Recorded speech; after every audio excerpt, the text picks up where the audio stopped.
It's Stewie.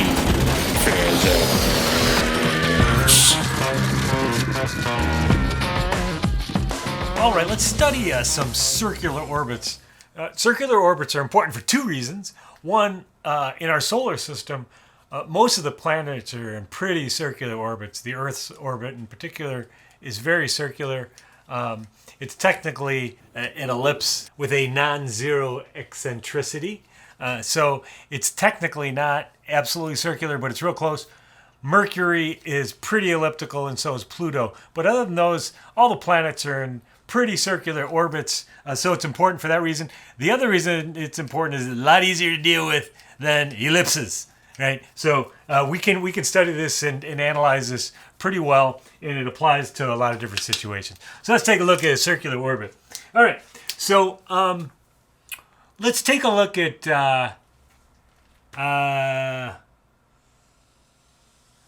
doesn't matter what we have. Let's take a look at the Earth. We take a look at the Earth. And we got a satellite going around the Earth. Maybe it's the moon. I don't know. We'll call it the moon. The moon's in a pretty circular orbit, too. All right. So that's a circular orbit, and it has a radius lowercase r. We'll use lowercase for orbits and distances that aren't planets, and we'll use capital R for radius of planets. All right. So now if we take a look at that, let's apply Newton's second law to the moon, right? Let's circle the moon and draw a free body diagram. In this case, we're in a circular orbit, so I'm going to use the RTZ coordinate system. So I'm going to go like this. My R-axis is like that, and I guess we have a tangential axis. We don't really care about that, though. There's the moon, and there's one force on it, and that is the force of gravity, and it's that way. Right, so we have the force of gravity.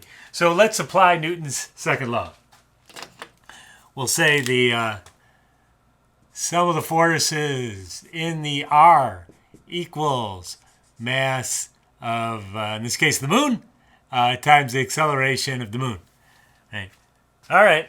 Well, there's only one force acting. It's a force of gravity. So the force is going to be G, mass of the Earth, mass of the moon, divided by R squared, which is the radius of the lunar orbit around the Earth, equals mass of moon. And since it's in circular orbit, the acceleration is v squared over r. The radial acceleration is that. All right. All right. Well, let's get rid of our r there, and mass of the moon. Boom, boom. Right off the bat, we have a real important relationship that we just discovered, and this is important for technological reasons. We get that if we just solve this for v, we get the speed of the moon is the square root of g times the mass of the Earth divided by r, which is the radius of the orbit. So what did we just learn? We learned something really important right there. If we take a look at that, what determines the speed of this orbit? Right? Well, the universal gravitation constant. All right. Mass of the Earth and the position in the orbit. So that means that anything in this orbit is going to be going at speed. It has to, right? It's because nothing changes, right?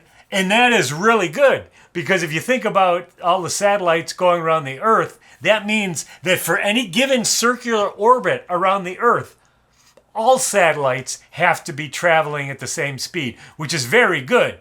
That makes them really hard to smash into each other, right? The only real way they're going to smash into each other is if one's in an elliptical orbit and it's doing, it's kind of doing something like this. If you had, let's say we have the Earth here, and we have, I'm going to exaggerate this. Most satellites are in low Earth orbit because it's just a lot cheaper.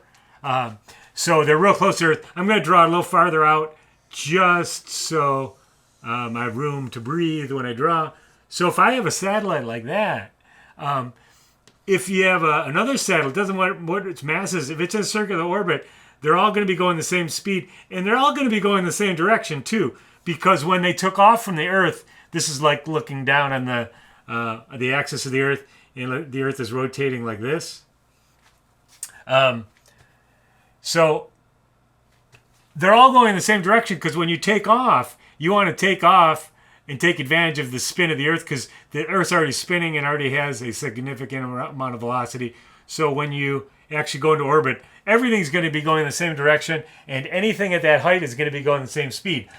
As long as it's a circular orbit. Now, if it's not a circular orbit, now you got a problem. If you got some sort of rogue satellite, and it was going a little faster than, or well, let's say it was doing something like this.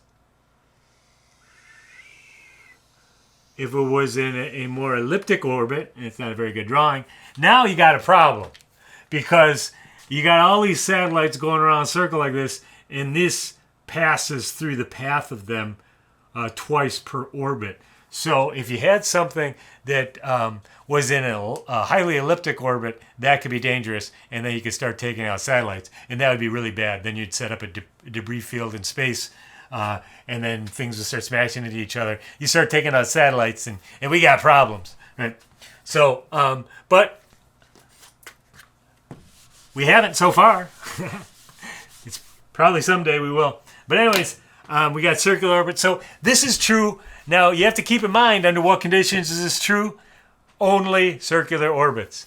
All right. So that's an important result. So the speed of anything in a circular orbit around a planet or a star or something like that is going to be that, right?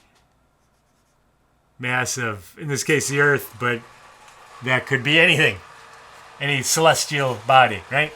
So I'm going to erase that, and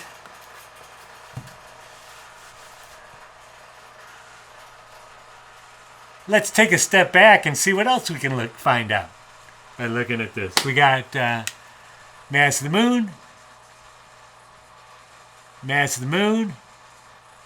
and R.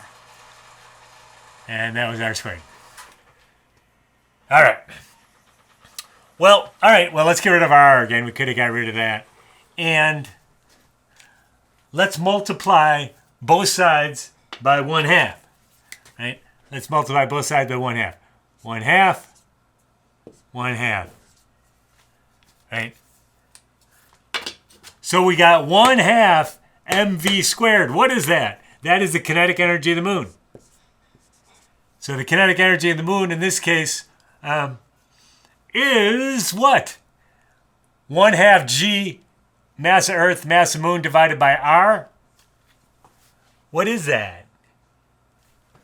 That's the negative gravitational potential energy divided by 2, right? Gravitational potential energy between the moon and the Earth would be negative g me mass of moon divided by R.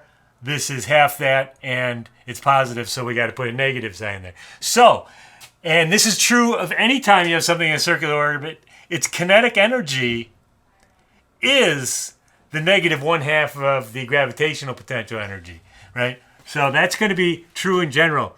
For circular orbits, the kinetic energy is the negative 1/2 the potential energy.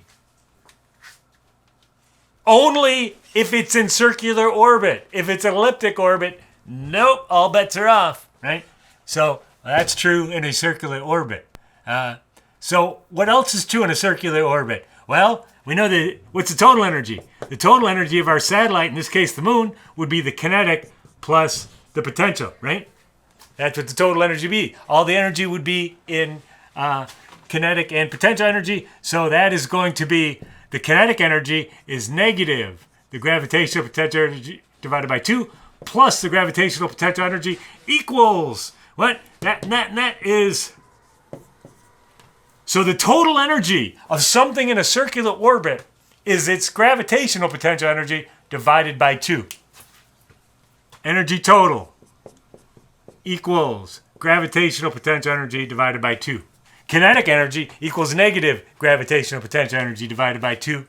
And the speed is that. And finally, one other important relationship with all this stuff is Kepler's third law, right? So let me erase this again. Let's get back to here. Let's get rid of the 1/2, like that. And let's take a look at this. Let's make our m's go away again. And we end up with G, mass of Earth, but it could be any large celestial object, divided by the radius of the orbit equals V squared. All right. Well, let's just get this in terms of, instead of speed, let's get this in terms of period. And we know the speed of something in circular orbit, well, the speed of anything is the distance divided by the time. We're going to look at it in simple terms like that. The distance around a circle is 2 pi r, and the time is the period, capital T. So therefore, V squared equals 4 pi squared r squared over the period squared. So we could substitute that in here. We end up with G, mass of Earth, divided by radius equals 4 pi squared r squared divided by the period squared. So we could rearrange this, and let's get, let's get the T on this side, I guess. So we'll get period squared equals 4 pi squared r cubed divided by G, mass of Earth, or whatever massive object you're circling. And there we go. This is a constant. So anything orbiting this object, in this case it's the Earth, this could be a star, this could be the sun, it could be anything. The period squared is going to be directly proportional to the radius of the orbit cubed, right? And that is Kepler's third law of motion. What's interesting about this is Kepler did this strictly through observations. He didn't know Newton's laws. Newton's laws weren't understood at the time, and he didn't have graphing or anything like that. He just did this through observation, and it turned out to be right. He didn't know all this other stuff, but he knew that the period squared was directly proportional to the radius cubed. That's Kepler's third law. You should be able to derive all these things. Not hard. Not hard at all, actually. You just need to apply Newton's second law to circular motion, and you can get all these important ideas. Now, it's important also to realize that these are only true under the condition of a circular orbit. All right, I have two binary stars as a binary star system. It seems like there's quite a few of these in the universe. We've spotted a number of them. So we have two stars of identical mass, m, and they are orbiting each other in a circular orbit. And the radius of the orbit is r. So what is the speed of the satellite, or the star?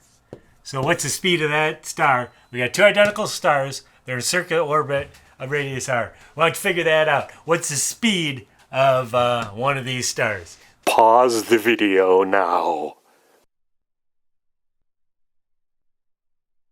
All right, let's try this thing out. I'm going to circle the object of interest, and I'm going to apply Newton's second law, but I'm going to be careful. I'm going to be very careful because, let's see, we only have one force, and that's the force of gravity there. So the sum of the forces in the r, yeah, I'm going to use the RTZ coordinate system again, of course. I mean, r is that way, and we got the force of gravity like that. Sum of the forces in the r equals mv squared over r, because this is a radius. That's in circular motion of radius r. All right. Well, that's a force of gravity, right? Which is going to be G m divided by. Now we need to be careful. If we just get all pluggy and chuggy on it, we run into a problem. So take a moment, see if you figured it out. If you were careful here, right? Did you do it right? Let's see. What's the distance between them? It's 2r, of course. We got to square that. Right? So that equals mv squared over r. I really crammed that in there, didn't I? All right. So one of the masses is going to go away. Boink. Boink. And what do we end up with? We're going to end up with the speed is, so we end up with g m over 4r squared. We got an r up there equal v square root that, right? So we just bring the r over. Yeah, I think that's good. I think that's good. I just got to simplify that, of course. So we got g m over 4r is the speed right there. There you go. All right. So you have to be careful if you just plugging in r's, just blindly plugging in r's, you're going to run into a problem because they are not separated by r. They're separated by 2r. And the radius is indeed r. So there you go. Be careful on that. All right. History. Further.